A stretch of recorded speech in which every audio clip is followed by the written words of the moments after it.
महाराष्ट्र सरकारद्वारे समाज कल्याण विभागातर्फे अनुसूचित जातींसाठी कर्मवीर दादासाहेब गायकवाड सबळीकरण व स्वाभिमान योजना लाभार्थ्यांच्या जीवनात आलेला आत्मविश्वास ऐकूया.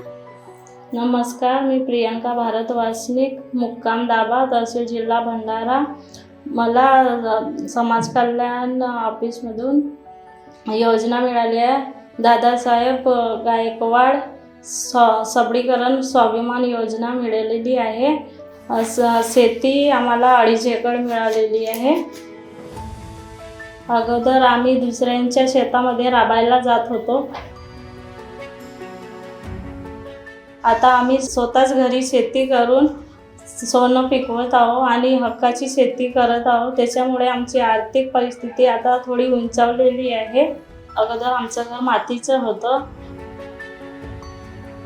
हे योजनेचा लाभ मिळाल्यामुळे आम्ही शेती घरीच करतो आणि त्यांच्यामुळे आमचा उदरनिर्वाह चालू आहे आणि आम्ही पक्कं घर बनवू शकलो, हक्काचं पक्कं घर बनवू शकलो. माझे मुलं मुली चांगल्या शाळेत शिकत आहे आणि त्याच्यामुळे आम्ही त्यांना उज्ज्वल भविष्य देऊ शकतो. या योजनेमुळे आमच्या सगळ्या परिवारांचा उद्धार झालेला आहे. त्याच्यामुळे मी समाज कल्याण विभागाचा आभार मानते. धन्यवाद.